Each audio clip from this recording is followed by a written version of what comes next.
आज हम नवीन ग्रह विज्ञान कक्षा 11वीं से पहला पाठ पढ़ेंगे। विषय है कोसा संरचना। ये आपकी बुक है, नई कोर्स बदल चुका है जो,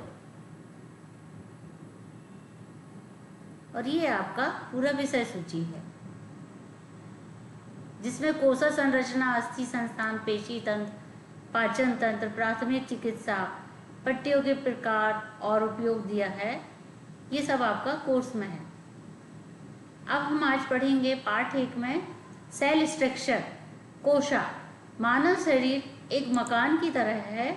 जिस प्रकार मकान बहुत ही छोटी छोटी ईंटों से बना हुआ होता है, ठीक उसी प्रकार हमारा शरीर भी छोटी छोटी सजीव ईंटों का बना होता है, जिन्हें हम सेल्स कहते हैं। क्रमशः कोशिकाओं के मिलने से ऊतक, टिश्यू, अंग तंत्र तथा शरीर का निर्माण होता है, जिससे हमारे शरीर को एक निश्चित आकार मिलता है। मांस, हड्डियां, त्वचा आदि इन्हीं सजीव कोशिकाओं के बने होते हैं।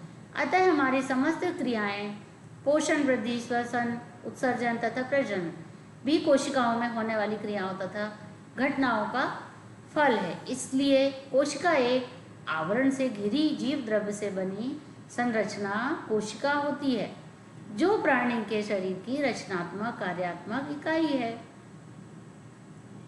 सन 1665 में सर्वप्रथम रॉबर्ट हुक ने इस कोशिका को नाम दिया। कोशिका की परिभाषा है: the cell is the smallest unit of living material in the body capable of leading an independent existence. Hindi में भी अगर आप चाहें तो मैं बोल रही हूँ। कोशिका जीव पदार्थ की सबसे छोटी इकाई है जो अपना अस्तित्व बनाए रखने में सक्षम होती है।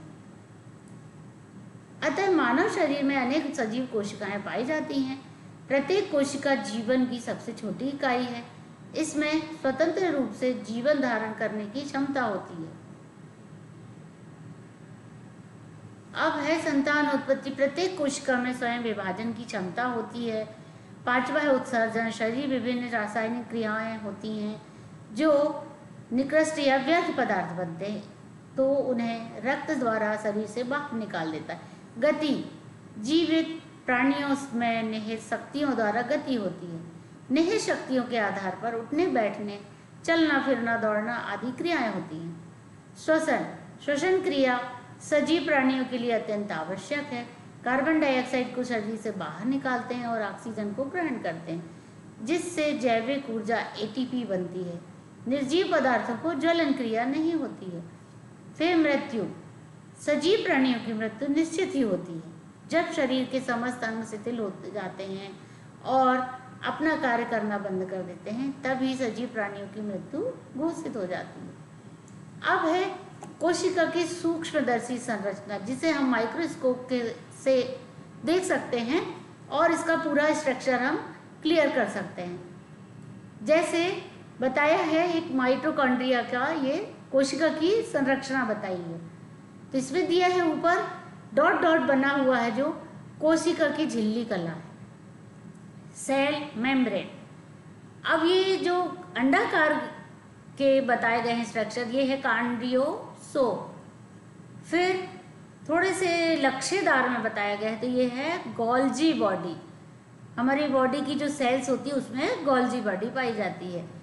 फिर पिनोसाइटिक वेसल्स, इसी में ही बाजू बाजू में जो किनारे में दी हुई हैं डॉट डॉट जैसे, उसको हम पिनोसाइटिक वेसल्स कहते हैं। सेंट्रोसोम, ये एकदम बीचों बीच माइटोकॉन्ड्रिया के ऊपर पाया जाता है, जिसे हम सेंट्रोसोम कहते हैं।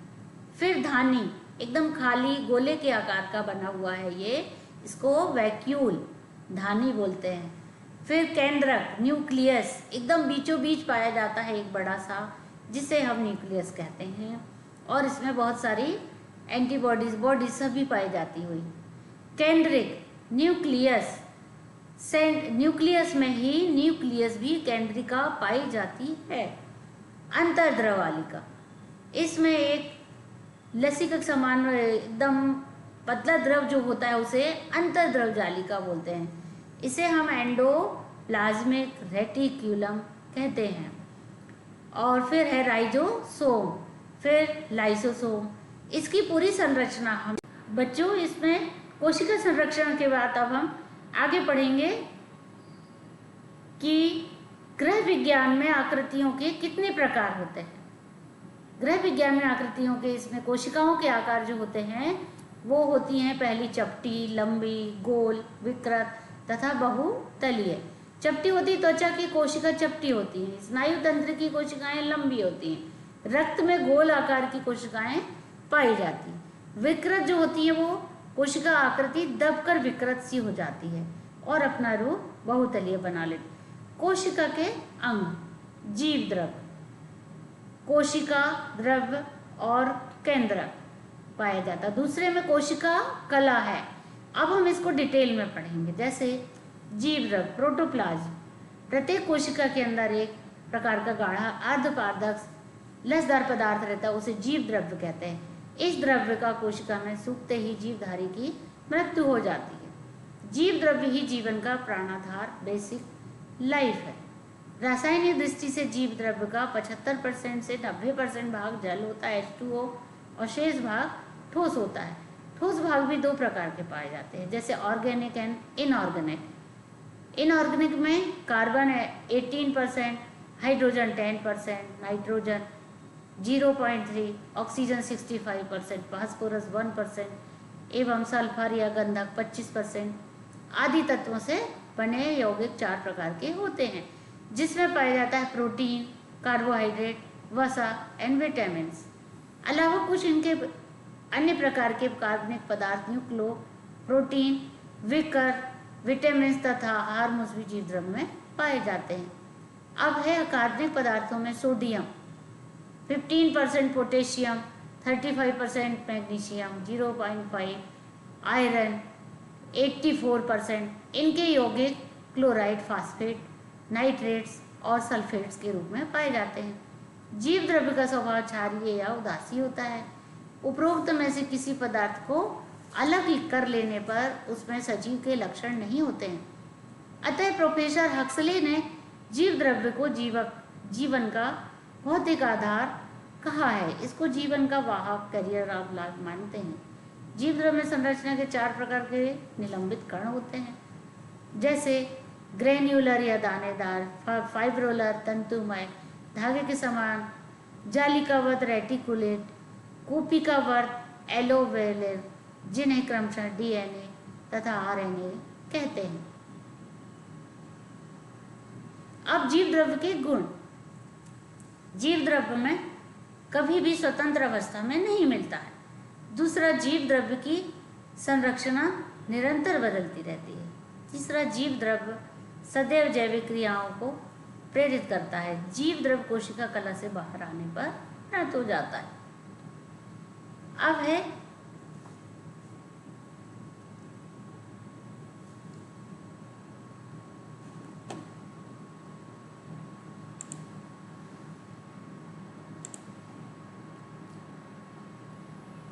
है जीव द्रव्य की संरचना। जैसे इसमें बताया है, आप स्ट्रक्चर देखिए, गोल्जी उपकरण, ये बीच में जो गोल्जी बॉडी हमने अभी सेल स्ट्रक्चर में पढ़ा, उसकी ये सूक्ष्म रचना बताई है, इसको गोल्जी उपकरण बताया गया। फिर इसी में जो चिकना पदार्थ हमने अभी पढ़ाया, लसदार वाला पदार्थ, उसको चिकनी अंद्रव्यीय जालिका में पाई जाती है अंदर।